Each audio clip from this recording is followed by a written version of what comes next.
Am I the fool for getting a kid's bike taken away?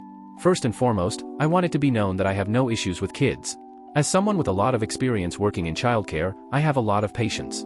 I'm at the end of this patience and want to know if what I've done is justified. My apartment is known for tight parking. There are probably 20 spots for 16 to 20 apartments. There are no rules for parking, which causes issues from time to time with getting a spot near my building. Typically it doesn't bother me, as it's to be expected. My neighbors have 2 kids, roughly 6 and 11, they don't take responsibility for. As a tame example, we have a quiet hour set at 9:30 p.m. on weekdays. These kids have been in the hallway screeching, I am talking stuck pig, would have called the police fearing child endangerment kind of screeching, at midnight or even 1 a.m. on weeknights. The parents do nothing about it. To put it gently, these kids think they can do whatever they want, no consequences. Summer is arriving, and the weather has been great. The kids across from me have also been enjoying this weather, except they're enjoying it so much that one of them, 11-year-old, has taken to blocking the parking spots in my complex by parking his bike in the middle of one and standing there on his phone for hours. The parents watch this happen, the dad sometimes goes out and bring the bike back into their apartment late at night. Emphasis on sometimes. I've talked to them about this, as recently I've had to park over 5-10 minutes away from my building because of the kid taking up an entire parking spot. The father shrugs and laughs, and does nothing about it. Next point is where I am unsure if I'm the fool. Our complex has strict rules about personal items taking up public spaces, planters, grills, and most relevantly bikes. They've sent emails stating they're not responsible for reimbursing personal items removed from the public spaces. I came home from a particularly stressful day, and the kid was in the only spot left near my building. I asked him nicely to move his bike so I could park. The kid stared at me, then laughed as he left his bike and went inside. His father watched all of this from their patio and did nothing. After parking 3 buildings over, I'd had enough. I called the complex and reported a bike taking up parking. Within half an hour, maintenance came and took it. Next morning I woke up to screeching from this kid. His dad realized what happened and came over to yell at me.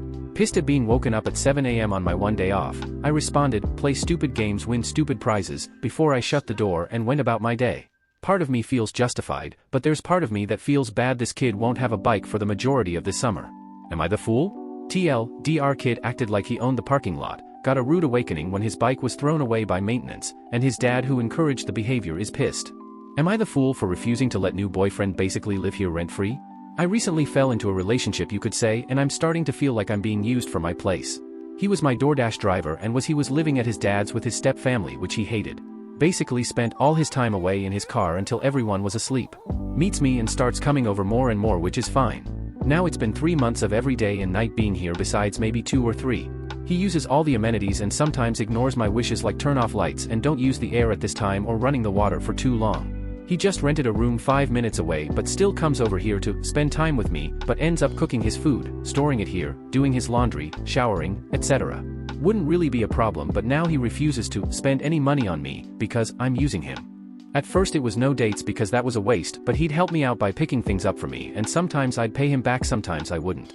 Now he has informed me he will no longer be doing that because he feels like it's a requirement to spend time with me. Never said it was he offered. I feel like it's a requirement for him to use everything without contributing anything. He buys paper towels, toilet paper, etc. sometimes for my place, but I feel like it's because he knows he needs them when he's here. Meanwhile he spends so much money in other things. I would have to pay my whole rent and utilities even if he wasn't here, so I'm not saying he should be paying a lot, but it just doesn't sit right with me. He doesn't want to do anything to offset the imbalance. Help please, I don't want to ruin something if I am completely in the wrong. Update, thank you guys so much for the brutal honesty. I commented on some explaining I've had some issues with being paranoid, so here I am on the internet making sure I'm not overreacting, haha. I think I will add one detail as to why I felt the need to post. I haven't talked to my family and friends about this and am asking strangers because he's on the sex offender list for something that was a misunderstanding, so they don't even know he exists. I consider myself an intelligent person, but I'm being naive trying not to hurt another person I barely know. Wish me luck on extraction followed by blocking so he can't weasel his way back in. Will I be the fool for saying my 3-year-old can't be in SIL wedding? I, 34 female, don't like my husband's youngest sister, 30 female. She is the baby and acts like a brat. Everyone coddles/caters to her. I have seen her throw tantrums, flip out on family, make her mom cry, and pout because she didn't get her way, lost at a game, etc. Thankfully she lives 3.5 hours away. I like my MIL and other SIL. We'll call the one getting married Tia. I was fine with M, will be 3 at time of wedding, being flower girl, despite the logistics stressing me out. Wedding is 3.5 hours away. We need to go up night before for rehearsal, and set up next day. Wedding is at 5 p.m. It would be a long day for Em. She's shy around big groups. I doubt she'll walk down the aisle when it's time. At my wedding, I had my nieces as flower girls. 3 years old was excited until it was time and then freaked out. Her mom carried her. Tia later commented that it ruined it. Tia also took control of things I asked not to happen. After ceremony, we had pictures. Food was to be put out for guests. I didn't want them waiting on us. Tia knew that but still told people they had to wait for us and she would dismiss them by table. When we returned I was annoyed and told people to get food. Tia got pissy and said she was dismissing them. During the bouquet toss, my cousin caught it. Tia ripped it from her hands. Tia's now fiancé got upset for the way she acted. My MOH witnessed him telling Tia that wasn't cool and Tia threw the bouquet at his face and stomped off. Back to the point. We found out the wedding is kid-free. They want to party without kids. That's fine and dandy. I love a night off from being mom. We also have 11M and 15F I adopted before I met my husband. In my family we have lots of blending and there is no such thing as half or step or whatever. Nobody gets treated differently. My in-laws use words like real when describing family. I don't like it. I didn't like when Tia wished me a happy first Mother's Day after I had my bio daughter. Tia said she expects Em to leave after the ceremony. That I should get my mom to come or bring our babysitter who could stay with her at the Airbnb. My mom doesn't want to. She'll have the other 2 kids since they aren't in the wedding. She doesn't want to make the drive. My babysitter has a prior commitment. I told my MIL and Tia that Em was not going to be in the wedding or my husband and I would leave early. They are pissed. They want me to find someone else. My 15 years old can't do it because she's autistic. They suggested Tia find someone where she lives. I said no. Outside of family, only our babysitter has ever stayed with Em. I am picky. The wedding is 2 months away. I could look for someone, but I don't want to. My husband agrees that the best solution is for Em to stay with my parents, but he won't tell them. So, am I the fool if I say Em won't be in the wedding? Am I the fool for keeping newborn away from in-laws? TLDR in-laws live with us, found out MIL was trying to break up my marriage, kicked them out, got pregnant, husband wants them to still be involved and throw away because I am paranoid. My husband, male 33, and I, female 30, have been married for over a year, have kids from previous marriages, stepson 11, daughter 10. In-laws moved in with us to our new house last summer because they needed somewhere to live. They always treated D differently and more harshly than SS. They are Asian Pacific. They pick on D for not following their rules and they were always yelling at her, ignoring her, pushing her away, not including her in activities, etc. I have brought this up to H multiple times and his reasoning is that they use tough love and he turned out fine being raised that way. Recently, I found out MIL has been trying to break up my marriage by telling H to leave me, and that D and I would have no issue moving out because I make enough money. Her reasoning is that H is the most sad he has ever been in a relationship because we fight a lot.